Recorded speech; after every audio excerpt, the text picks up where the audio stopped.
es una idea aislada, sino, digamos, tenemos ya muchos países de la región que están contemplados, están teniendo contemplado en su legislación el matrimonio igualitario, ¿no? Digamos, solo por mencionar algunos países de la región, tenemos Argentina, Brasil, Uruguay y Colombia, que están contemplando el matrimonio igualitario. Tenemos también dentro de lo que es América, tenemos Canadá, Estados Unidos y México, que contempla. Y bueno, en Europa tenemos cerca de 12 países que contemplan el matrimonio igualitario, ¿no? Siendo quizás uno de los países europeos más cercanos, por una cuestión de tradición, cultura, España, que tiene regulado el matrimonio igualitario desde el 2005, ¿no? Lo cual debería llevarnos un poco a pensar en cómo es que ha cambiado la sociedad española a raíz de, digamos, la aprobación del matrimonio igualitario, cumpliendo 18 años, sobre aquellos valores que nosotros consideramos importantes, pilares dentro de una sociedad, teniendo a la familia sobre todo como un pilar de la sociedad, ¿no? Podemos hacer una evaluación. ¿Por qué lo digo? Porque, por ejemplo, en España tenemos cerca de un casi 67% de la población en España que es católica, que es muy semejante a lo que nosotros tenemos acá en Perú, de acuerdo al último censo que se ha realizado, ¿no? La sociedad española no se ha detenido, la sociedad española sigue avanzando, y quizás más adelante podamos conversar también un poco de eso. Me preguntaban sobre la opinión consultiva 24 de la Corte Interamericana, ¿no? En esa opinión consultiva 24, la Corte Interamericana plantea, digamos, comenzando con el tema de la opinión consultiva. ¿Qué es la opinión consultiva? La opinión consultiva finalmente es la evaluación sobre, o la interpretación sobre algún artículo o articulados de la misma, digamos, el mismo Pacto de San José, el cual nosotros hemos suscrito y por tanto somos parte de la Corte Interamericana, que es interpretado por la misma Corte, es decir, por sus mismos instrumentos, por sus mismas instancias, ¿no?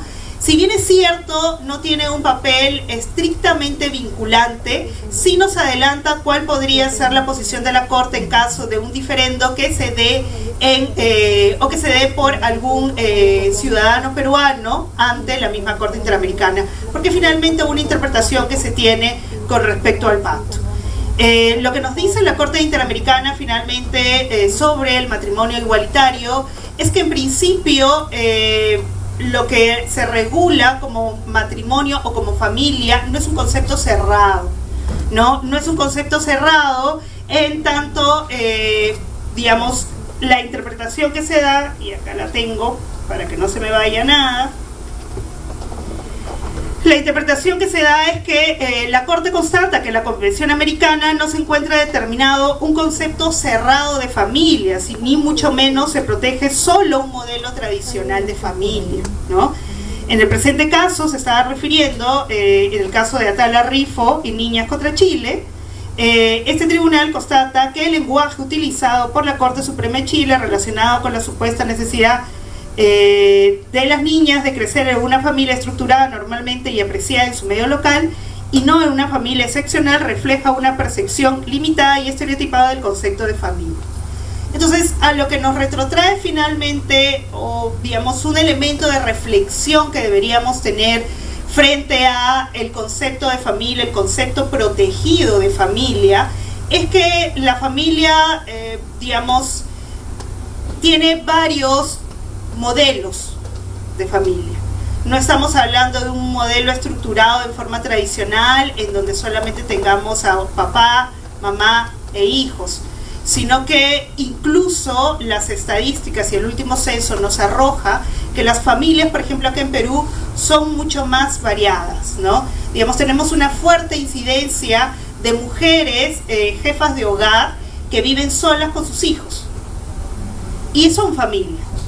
Tenemos muchas parejas, hombre y mujer, que viven sin hijos y son familia también. Tenemos familias extensas de mamá viviendo con abuelos o tíos e hijos y son también familia. Entonces, a lo que apunta la reflexión es a los diferentes modelos de familias existentes, ¿no? Y que no, digamos, la ley no te circunscribe a un tipo específico y cerrado de familia, porque la realidad termina superando justamente esa regulación, ¿no? Esa reflexión a la cual también llega la Corte Interamericana cuando habla finalmente del tema del matrimonio igualitario y la concepción que se tiene de familia, ¿no? Que es un poco hacia donde deberíamos, creo yo, fijar un poco las reflexiones que nosotros tengamos sobre este tema, ¿no?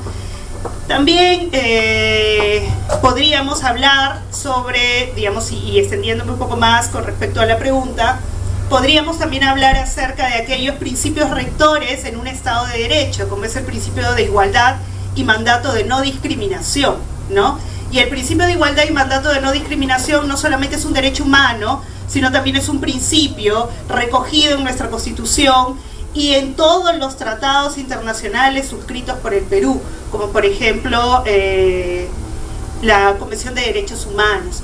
Y lo que nos dice finalmente el principio de igualdad y mandato de no discriminación es que todos somos iguales, ¿no? Digamos, la discriminación es finalmente aquel acto que busca menoscabar en derechos a una persona por una condición particular que tenga, ¿no? En tanto ello, el matrimonio igualitario se basa justamente en este principio rector del Estado de Derecho, que es el principio de igualdad, ¿no? Que nos manda finalmente a hacer una evaluación en la realidad sobre cuáles son aquellos actos que pueden contravenir el principio de igualdad y menoscabar de esta manera el derecho a acceso de justicia de derechos por el resto o por, digamos, otras poblaciones diferentes, ¿no? Y este es otro, digamos, quizás concepto que deberíamos abordar, ¿no? La diferencia.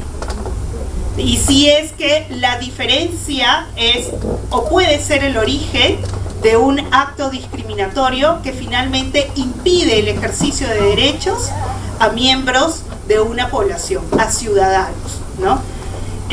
Yo creo que me voy quedando acá para no comerme el tiempo. Muchas gracias. Muchas gracias, doctora.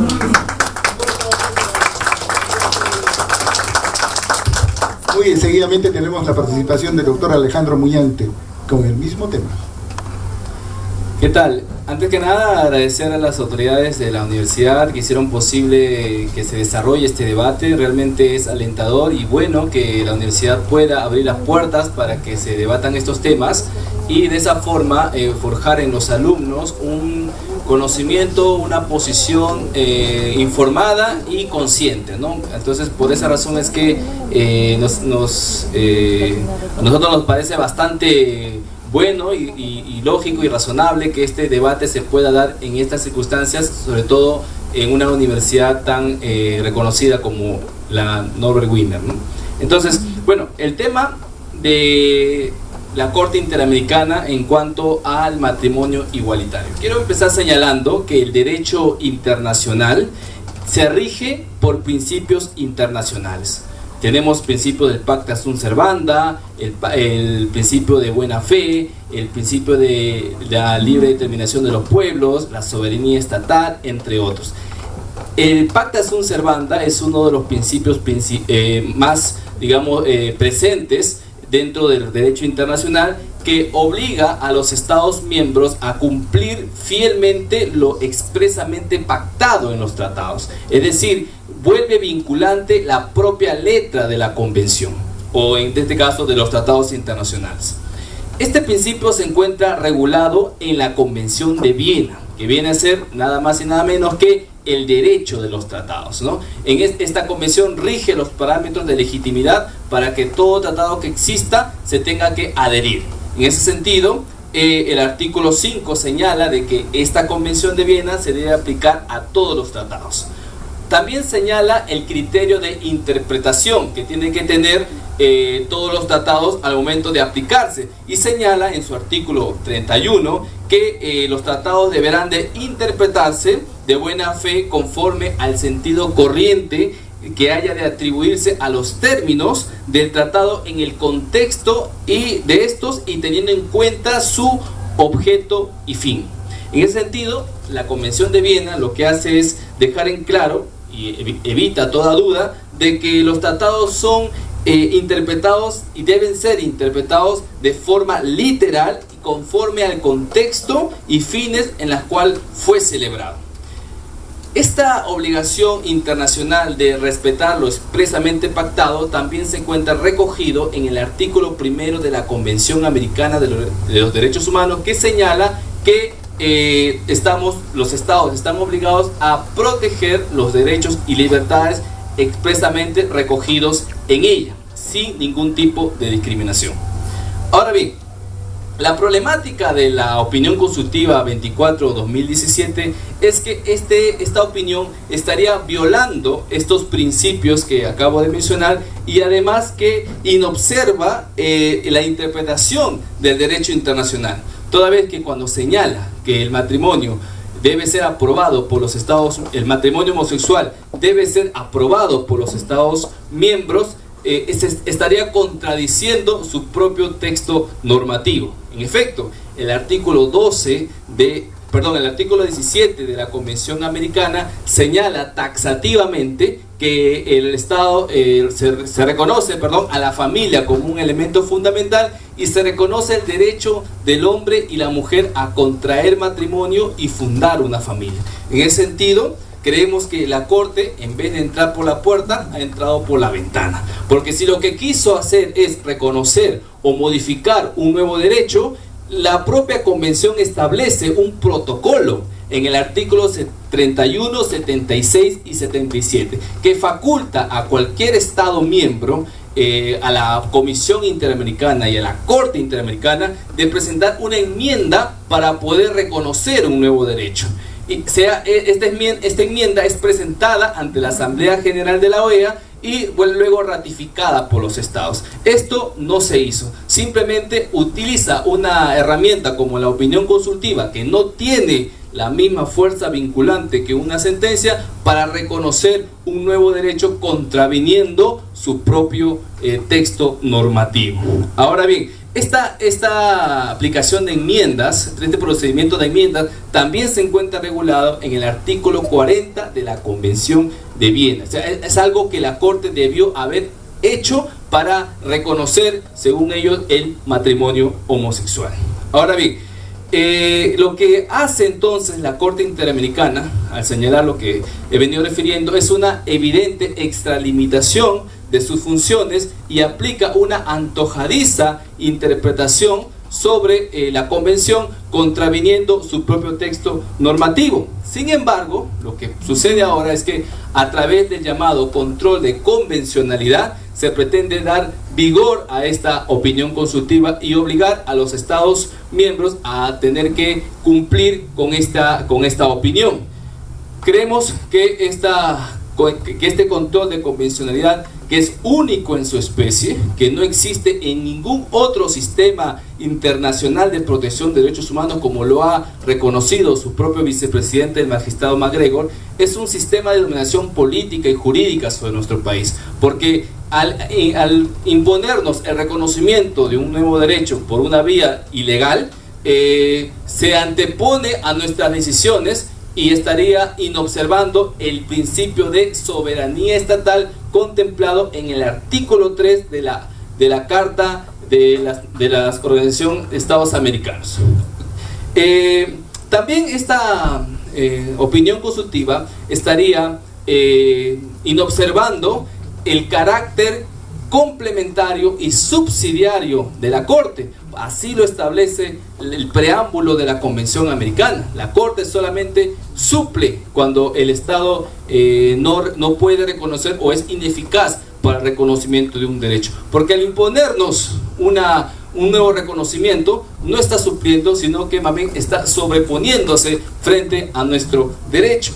Y finalmente, las normas del jus cogens, que son normas que están por encima de cualquier tratado, por encima de nuestras leyes, por encima de nuestra Constitución. La familia, comprendida entre la unión de un hombre y una mujer, están protegidas por las normas del jus cogens. El jus cogens viene a ser una locución latina que se refiere a aquellas normas imperativas que no pueden ser excluidas o modificadas en su contenido. La familia es una norma del jus cogens que no puede ser alterada en su contenido esencial. Muchas gracias.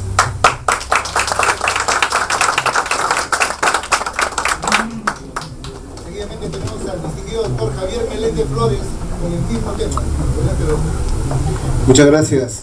En principio, tengan todos ustedes muy buenas noches. Quiero, del mismo modo de que los panelistas que estamos aquí, saludar la presencia de todos vosotros, puesto que dejando diversión, obligaciones o simplemente tiempo al descanso, están aquí participando de un tema que es esencial y que nos va a mantener ocupados durante algún tiempo después. Sobre el tema del pronunciamiento de la Corte Interamericana de Derechos Humanos, bueno, se ha dicho ya la parte legal y cómo es que se viola la naturaleza de los propios tratados. Sin embargo, hay un tema adicional y creo que es el origen de todo, finalmente. Para empezar, llamemos a la cosa por su nombre: matrimonio igualitario, es matrimonio homosexual, a eso nos referimos. ¿Y cuál es el origen de todo? El respeto dice a un grupo distinto, no heterosexuales, llamados también, donde se menciona, entre otras cosas, la libertad de poder hacerlo y de poder ejercer un tipo de familia o un tipo de unión fuera de los contextos propios y naturales. La naturaleza tenemos hombre y mujer, no tenemos más. Genéticamente lo podemos analizar, no tenemos más que eso, ¿ok?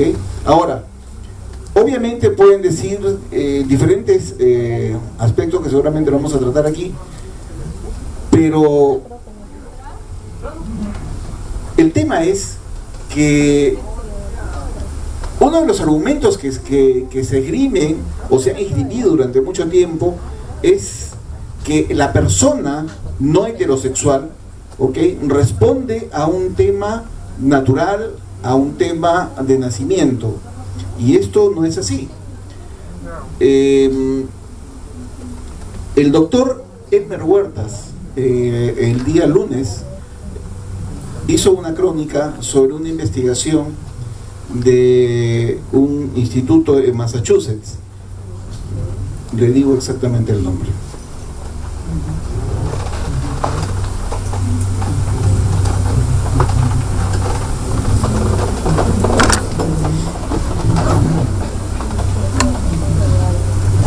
Ok.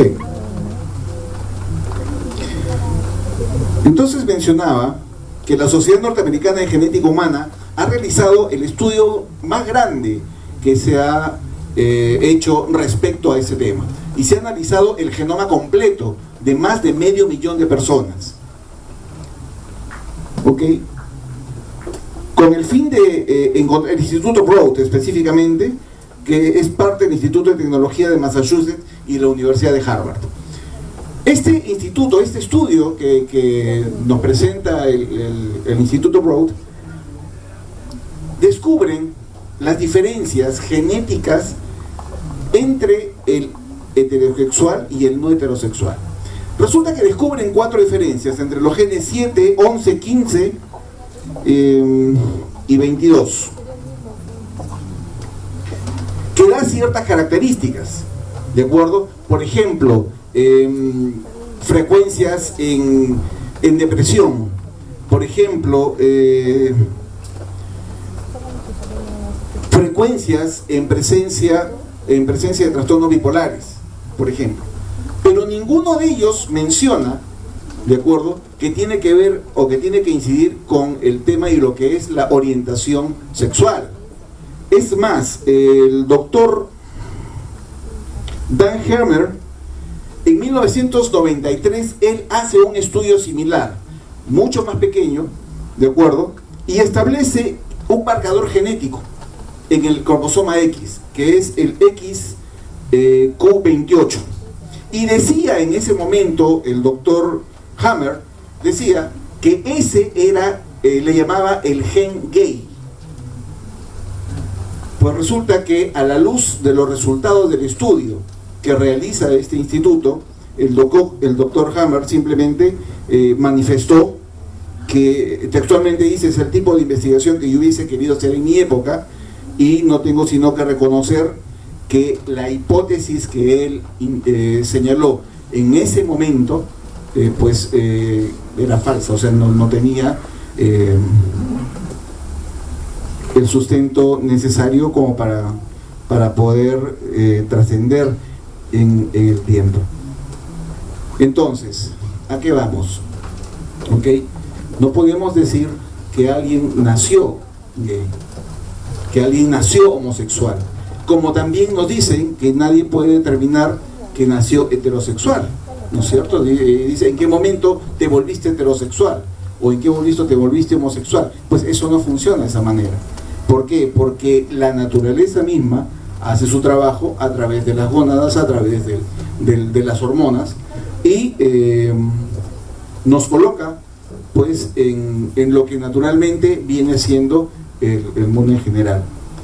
De allí que hay otra estadística que nos señala, cifras más, cifras menos, que el porcentaje de población en el mundo, el porcentaje de población homosexual es del 10% en el mundo en promedio, ¿ok? Y resulta que me pregunto, y dicen: bueno, es que el derecho es ese 10%, ¿y dónde está el derecho del 90%? Nos piden que respetemos a ese grupo, y claro que se respeta como persona, por supuesto que sí, pero ¿y dónde está el derecho nuestro al respeto igual? Porque finalmente, y lo vamos a ver en el siguiente tema, nos hablan de la familia, ¿ok? Y nos hablan de la protección familiar. Pero resulta que el Estado mismo, dentro de esa misma línea, nos indica que la familia es el núcleo base de la sociedad, y está así reconocida y está así taxativamente colocada en nuestra Constitución. Pues bien, la ley posterior no escapa de ello y nos recuerda exactamente lo mismo. Pero, sin embargo, nos piden adecuar nuestra legislación al 90% para que el 10% esté contento. Y no importa lo que pensemos nosotros, creo que si hablamos de igualdad, creo que también debemos tener en vista la otra posición. Muchas gracias, Javier Meléndez. Un voto de aplauso para él. Seguidamente tenemos unas aclaraciones por la doctora Belleza. Sí, yo sí discreparía con el tema de que la Corte Interamericana, a través de la opinión consultiva 24, haya buscado generar un nuevo derecho, ¿no? Lo que yo creo que se ha hecho, y lo que sostienen también muchos expertos, es básicamente una interpretación de lo que entendemos por matrimonio y de lo que entendemos además por familia. Sobre todo basando en la realidad, ¿no? Y sobre eso, como ya mencionaba, no solamente hay estadísticas, sino tenemos el último censo del 2017 que te marca un poco qué es aquí en el Perú familia, ¿no? Y la familia, digamos, tradicional, por así llamarla, que no estoy tan segura si acá en el Perú se ajuste a ese modelo como tradicional, ¿no? Acá en el Perú siempre hemos tenido familias extensas. En general, en Latinoamérica, básicamente somos familias extensas, ¿no? Es decir, vivimos con los abuelos, vivimos con los tíos, con primos, ¿no? Digamos, es un poco el modelo en Latinoamérica, y Perú, por supuesto que no es la excepción. Entonces, incluso, digamos, pensar que el modelo tradicional de familia nos lleva a necesariamente la constitución de padre, madre, hijos, ¿no? Es complicado, pero más allá de ello, que podríamos remontarnos a lo que pasa o ha pasado en la historia del Perú, estamos hablando frente a lo que, digamos, una verdad irrefutable nos arroja, y es un censo que nos marca cómo están constituidas las familias en el Perú, ¿no? Entonces, yo discreparía con el hecho de que la Corte Interamericana, a través de una opinión consultiva, lo que trata de hacer es introducir un nuevo derecho, como si interpretar un derecho, sobre todo tomando en cuenta de que los convenios, como las constituciones, se realizan en un tiempo determinado y que necesitan una interpretación y adecuación a la realidad. De lo contrario, el derecho se convierte en un instrumento muerto, ¿no? El derecho se tiene que adecuar a la realidad, ¿no? Tenemos, por ejemplo, aquí en el Perú, al Supremo Intérprete de la Constitución, que es el Tribunal Constitucional, que se ha manifestado también sobre diferentes temas polémicos, no solamente el matrimonio igualitario, sino también la identidad de género, que te marcan una interpretación o están basados en el principio de derecho de igualdad, ¿no? Que claro, digamos, una de las cosas más difíciles de entender o de asumir cuando hablamos del principio de igualdad es que el reconocimiento de que somos iguales no solamente es entre los iguales, sino sobre todo entre los diferentes, ¿no? Digamos, entre los diferentes que también tienen el derecho a ser tratados con igualdad a pesar de ser diferente a mí.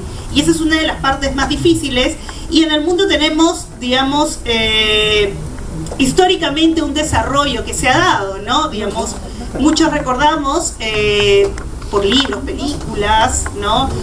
Lo que fue la apartheid en Sudáfrica, lo que fue la lucha por los derechos civiles en la Norteamérica de los años 60, ¿no? Y aún ahora tenemos algunos supremacistas que nos pueden decir de que los derechos de la población afroamericana no tienen por qué ser iguales a los derechos de la población, por ejemplo, blanca, ¿no? Y se basan en un hecho en que son diferentes. Entonces, el principio de igualdad, probablemente una de las zonas que tienen que franquearse más dentro ya de una cuestión cultural, ¿no? Es el reconocimiento que aquel que es diferente a nosotros también le ampara los mismos derechos que nosotros, ¿no? Entonces, habría que ponernos a pensar qué hay atrás cuando pensamos de que porque es una minoría no tiene o no le alcanza el mismo derecho que yo por ser una mayoría. En este caso, una mayoría heterosexual, dentro de una construcción cultural heteronormativa que nos lleva a decir que el ideal es ser, digamos, vamos, acá, en el Perú, ¿no? Un poco la idea de quién es la persona, o digamos, la persona objetivamente a la cual se dirige la sociedad, es finalmente un hombre heterosexual que muchas veces tiene ciertos fenotipos que lo hacen exitoso y hacia donde va dirigido toda una estructura normativa que se construye, ¿no? Pero no hay que olvidarnos que finalmente esta estructura normativa atiende a patrones culturales también. Es decir, la ley no está por encima, o no puede estar por encima de la realidad.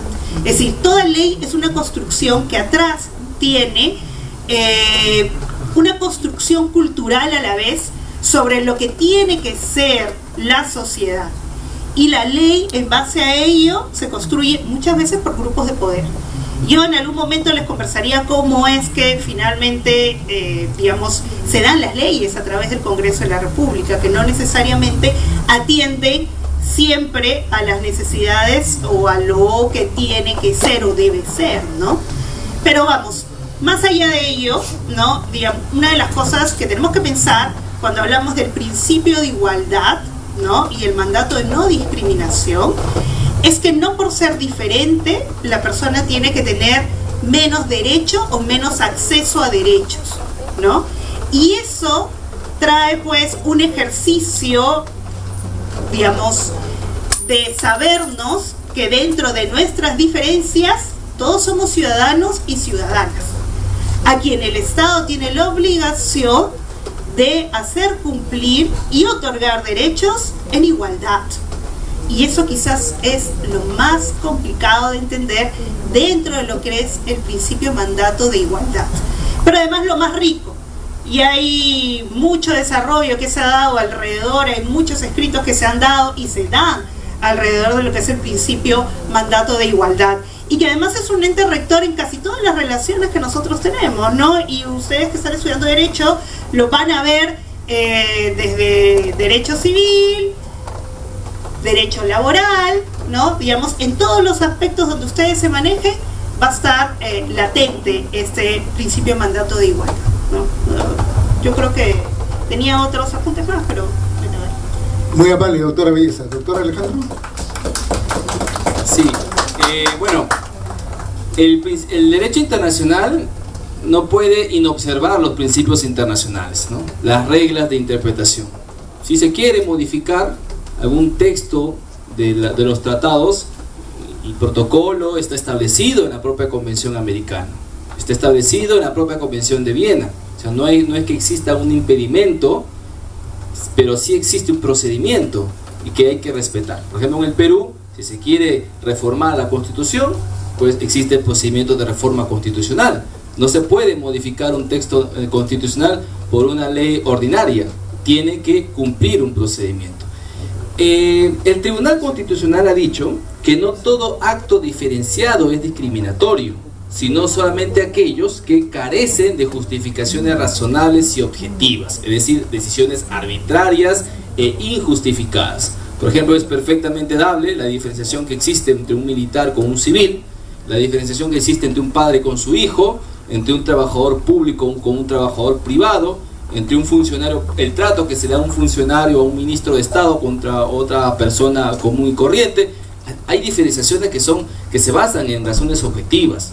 Ahora, cuando la Constitución promueve el matrimonio entre un hombre y una mujer y lo reconoce como un instituto fundamental de la sociedad, de ninguna manera puede considerarse como un acto discriminatorio a las personas del mismo sexo, porque así está establecido en la Constitución y en los tratados de derechos internacionales y por las propias resoluciones y sentencias de las Cortes Internacionales. El artículo 23 del Pacto Internacional de los Derechos Civiles y Políticos habla sobre el matrimonio entre un hombre y una mujer. El artículo 16 de la Declaración Universal de los Derechos Humanos habla sobre el matrimonio entre un hombre y una mujer, y así sucesivamente vamos a encontrar incluso informes del Comité de Derechos Humanos de Naciones Unidas, que ha establecido claramente en varias resoluciones, e incluso el Tribunal Europeo de Derechos Humanos, el Tribunal de Estrasburgo, ha señalado en 3 ocasiones, años 2014, 2015 y 2016,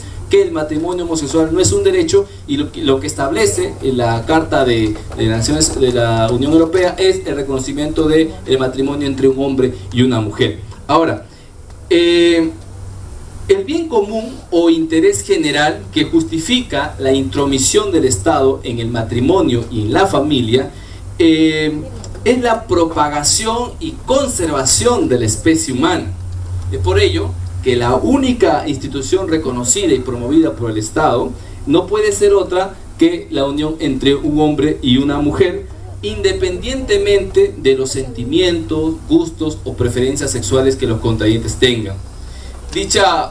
Por ello que, como hemos dicho, la Constitución lo promueve, lo reconoce, y dicha protección no puede ser extendida a parejas del mismo sexo por no tener la misma posibilidad de procrear por las condiciones inherentes a esa relación. No tendría sentido entonces que el Estado regule las relaciones privadas entre dos personas, ¿no? que digamos, para imponerle obligaciones cuando no cumple los fines del matrimonio. El matrimonio es una institución, así lo ha reconocido el Tribunal Constitucional, no es un derecho, es una institución que posee presupuestos claros.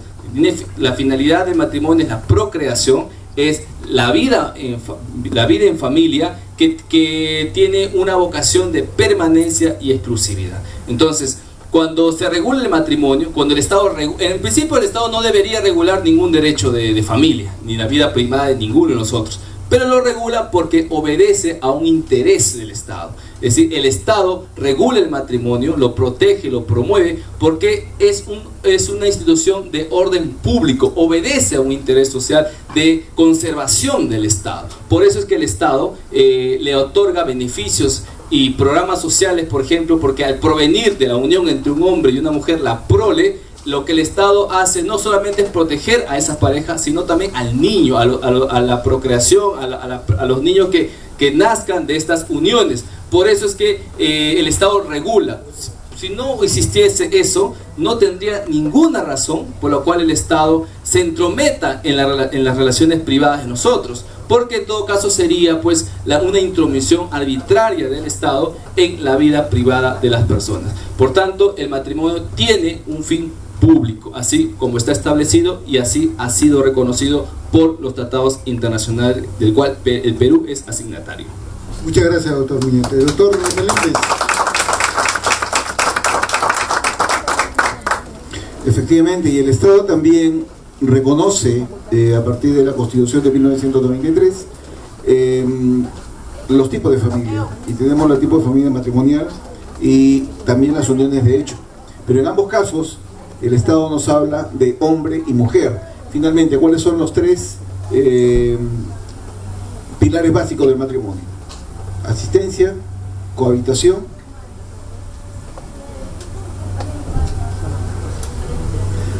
Asistencia, cohabitación, estudiante de Derecho.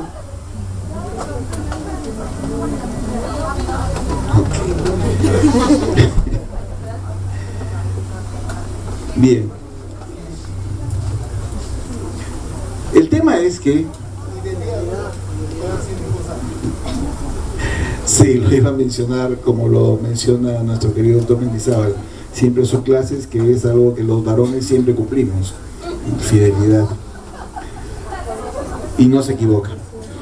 Pero la Constitución nos habla de protección, la promoción del matrimonio y la protección de ¿qué? La protección de la familia, y también nos habla de la protección del niño y del adolescente dentro de este alcance constitucional, de tal manera de que un matrimonio fuera de estos cánones va a tener que afectar necesariamente a esta institución y a las personas que se encuentran mencionadas, ¿ok? Va a tener que afectar en su desarrollo, que también es otro bien jurídico protegido por el Estado y además de alcance constitucional. Entonces, como bien lo dijo el doctor Muñante, es el matrimonio y su tratamiento es un bien público. Y por eso es que tiene que ser regulado. Ahora, vuelvo a la misma pregunta, ¿ok? Si nosotros tenemos este desarrollo y nuestros hijos se desarrollan dentro de un esquema familiar,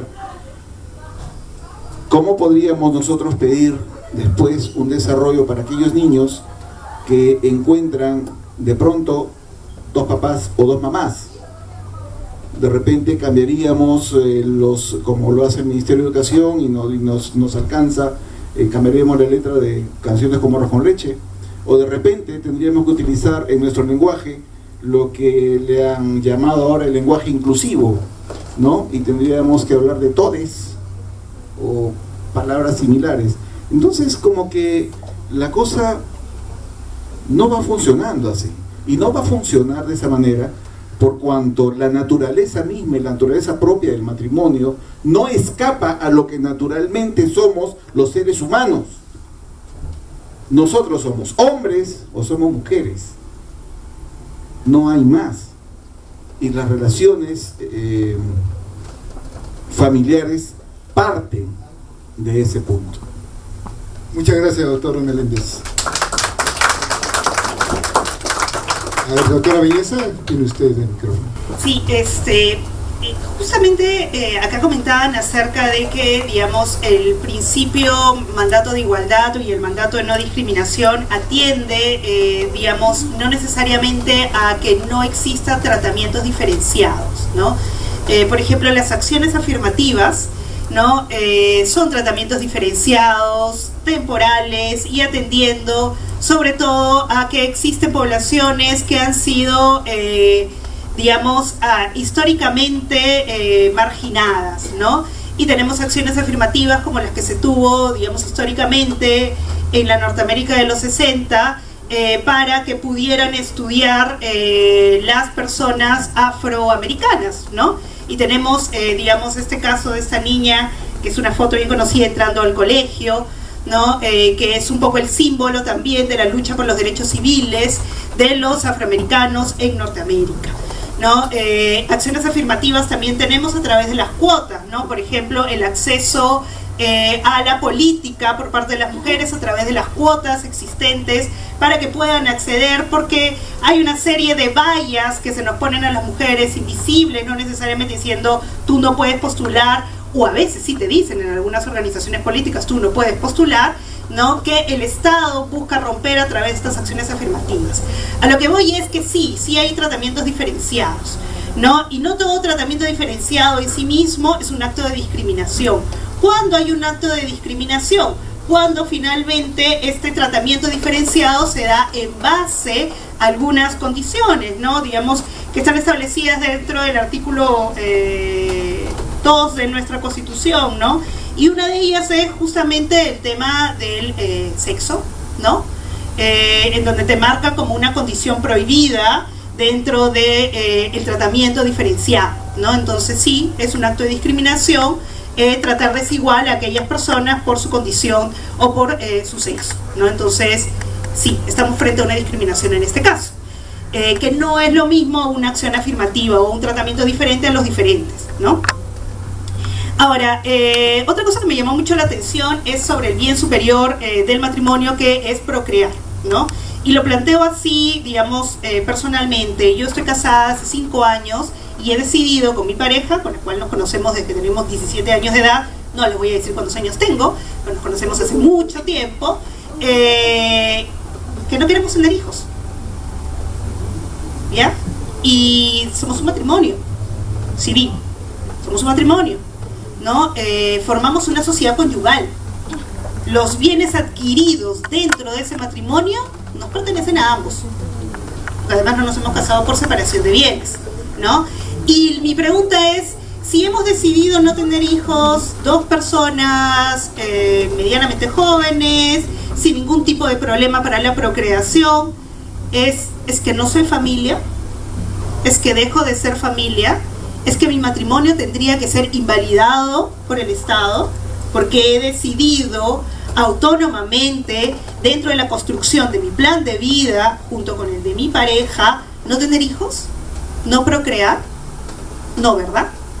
Entonces, ahí nos encontramos frente a algunas limitaciones al tema de que el bien superior del matrimonio es la procreación, ¿no? En sí mismo, el matrimonio es la unión libre de 2 personas que así lo deciden, ¿no? Si en el camino deciden procrear, bien, pero si en el camino deciden no procrear, también. No dejan de ser familia, son familia, ¿no? Ahora, otro punto más, ¿no? Yo les cuento que, y ustedes lo deben saber mejor que yo porque lo deben entender más fresco que yo, hasta el Código Civil de 1984 había lo que se denominaba el débito sexual. ¿Qué es el débito sexual? Era la obligación de la mujer de mantener relaciones con el esposo cuando él lo deseara. Por tanto, no existían violaciones dentro del matrimonio. Hasta el 84, escúchenme, ¿no? Estamos en 2018, o sea, acá a la vuelta de la esquina, ¿no? Y hay, ¿cuántos? 30 años, todo un cambio cultural. Porque ahora creo que a todas nos queda claro que si nosotros estamos casadas y decidimos no tener relaciones sexuales con nuestro esposo y él, a pesar de que decimos no, nos viola, es violación. No porque se dé dentro del matrimonio, tiene que pasar desapercibido. No es la obligación de la mujer, ¿no? Digamos, el mantener relaciones siempre. Ese cambio, que es un cambio cultural, se ha dado en menos de 30 años. O sea, se dio a partir del Código del 84 y nos queda claro en los 90, digamos, en los 90 ya nos teníamos claro de que no era posible, digamos, que pasara por alto el mantener relaciones obligadas por estar dentro del matrimonio. Entonces los cambios culturales se dan. Otro ejemplo más, ¿no? En España, que era lo que les traía a colación porque me parece que es una realidad, digamos, pesar de ser europeos, están más al sur del resto de Europa, ¿no? Tenemos ciertas cercanías y similitudes, ¿no? Fíjense, en España, en el 2005, durante el gobierno de Zapatero, que es del PSOE, ¿no? Del Partido Socialista Obrero Español, se aprobó la ley de matrimonio igualitario en el 2005. Se opusieron el partido, el PP, el partido de derechas, ¿no? Español, y dijeron que cuando entraran al gobierno lo iban a cambiar, que no había forma de mantenerlo. Bueno, pues terminó el gobierno de Zapatero, entró el gobierno del presidente Rajoy del PP, y adivinen qué, el matrimonio igualitario sigue existiendo en España. ¿Y por qué sigue existiendo? Porque lo que trajo la ley de matrimonio igualitario es un cambio cultural. Y en España, digamos, no ha aumentado el índice de violaciones o de maltratos de niños. Al contrario, aquí en el Perú tenemos un índice mucho mayor de violaciones a menores de edad, lo cual nos debería sobrecoger y preguntarnos exactamente qué es lo que está pasando, ¿no? En España tampoco han dejado de nacer niños. De hecho, hay una baja en la tasa de natalidad, pero no se debe necesariamente al matrimonio igualitario. Se debe más bien a que hubo una crisis, un recorte frente a las políticas sociales de cuidado, y las mujeres, digamos, en edad reproductiva dijeron, rayos, si yo tengo un hijo me voy a tener que desvincular de mi trabajo, me voy a tener que quedar en mi casa y me voy a reenganchar al trabajo de acá a 6 años, y eso va a hacer retroceder finalmente ciertos proyectos de vida, o simplemente tener plata para mantener al resto de mis hijos, ¿no? Entonces, más bien las políticas de recorte son las que han afectado la tasa de natalidad en España, que ya ha venido subiendo porque se han vuelto a reactivar estas políticas de cuidado, de asistencia hacia menores, hacia adultos mayores y discapacitados actualmente. A lo que voy es, el matrimonio igualitario no destruyó la sociedad, no fue modificado posteriormente por gobiernos más hacia la derecha, ¿no? Sino que lo que ha traído es finalmente un cambio cultural dentro de la sociedad española. Tiene 18 años el matrimonio igualitario, y yo estuve por cuestiones de estudio viviendo un tiempo por allá, y la verdad es que a mí misma me causó en un primer momento algo de admiración ver cómo los niños y niñas veían con mucha normalidad lo que estaba pasando, y ninguno de ellos se volvía gay por verlo, ¿no? Son cambios culturales que se toman tiempo, ¿cierto?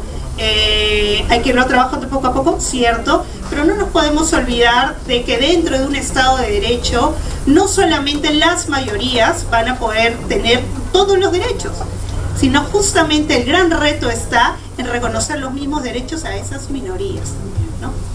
Muchas gracias, distinguidos doctores. Un aplauso para ella, para esta primera ronda. Marín, la segunda temática es un poco mucho más corta, es referido justamente a lo que entra a colación, porque yo sé que quieren hacer una réplica los distinguidos doctores. Es sobre el decreto legislativo 1408. El decreto legislativo 1408, que tiene lógicamente el fundamento en la ley 30.364, ley de violencia contra la mujer y contra el grupo familiar, que bueno, modifica la ley de violencia familiar en el año 2015. Pero acá hay algo muy interesante, porque nos habla de familia democrática, y muchas veces ustedes estarían preguntándose, ¿cómo? Yo entiendo el tipo de familia en el artículo 4 de la Constitución, relacionado con el artículo 324 del Código Civil respecto al matrimonio, a la familia matrimonial, y lógicamente con el artículo 5 de la Constitución, con el artículo 326 del Código Civil sobre la familia convivencial. Asimismo, una creación, justamente están connotando la familia ensamblada, que es producto del año 2006 por el Tribunal Constitucional, donde se toma este tipo de familia, que es una creación del Tribunal Constitucional. Sino que acá me estaban comentando como sello de familias democráticas. Vamos a cambiar la tonalidad porque, como culminó la distinguida doctora Belleza, vamos a iniciar con el doctor, mucho más corto los tiempos, el doctor Javier Meléndez. Distinguido doctor, su análisis, por favor. Gracias, doctor Mendizábal. Por favor, quisiera antes que nada hacer un alcance en respecto a lo que se ha afirmado, y es que se habla de variación cultural. el tema de la aceptación de matrimonios homosexuales, y nos han mencionado a España, y que España hace 18 años tiene el matrimonio homosexual vigente en su legislación. Me pregunto, ¿será por eso que España tiene el segundo grupo de homosexuales en Europa? Alemania tiene el 7.4%, España el 6.9%, Inglaterra 6.4% y en fin, incluso Italia tiene un 4.8%. Pero ¿cuál es el problema mayor en España? El problema mayor es que de estos 6.9% que manifiestan ser abiertamente homosexuales, resulta que los jóvenes entre 14 y 29 años son los que más se identifican con la tendencia o con los grupos LGTB. Entonces, son temas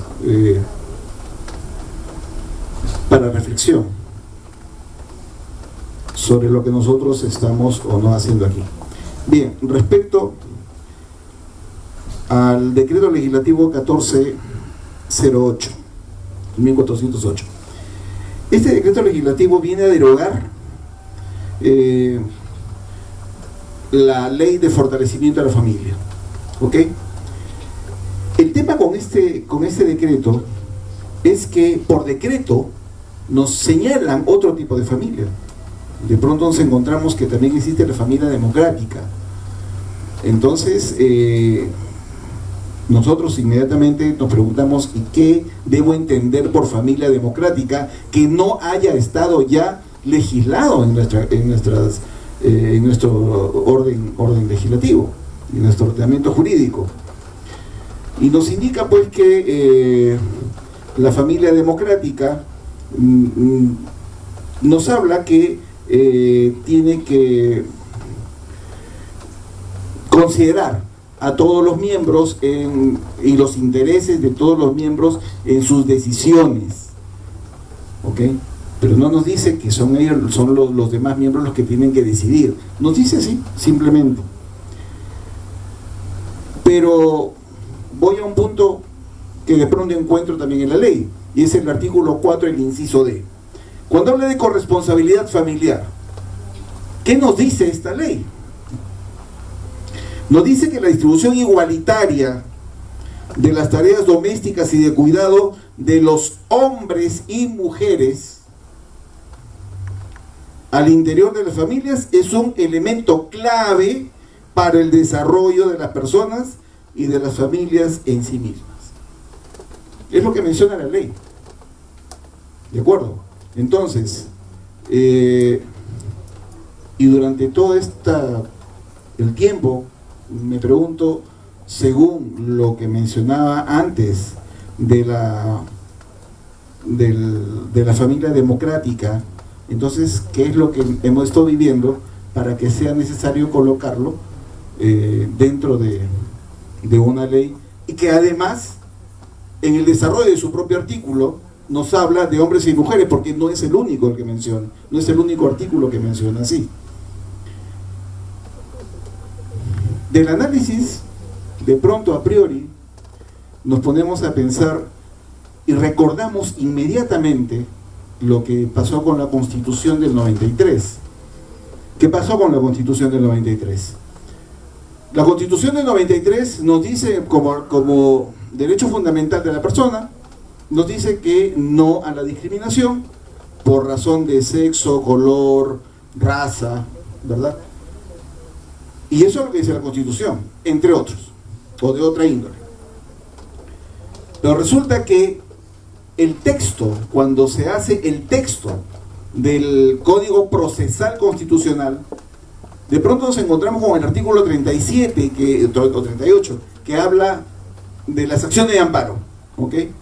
Específicamente, y repite lo mismo, ¿no es cierto? Que no hay discriminación por razones de raza, sexo, religión. Copia exactamente lo mismo que dice el artículo 2 de Derechos Fundamentales de la Constitución, pero agrega en medio de todo estos que no hay discriminación por orientación sexual. Entonces, si vamos en puridad, ¿qué tenemos ¿Cuál es lo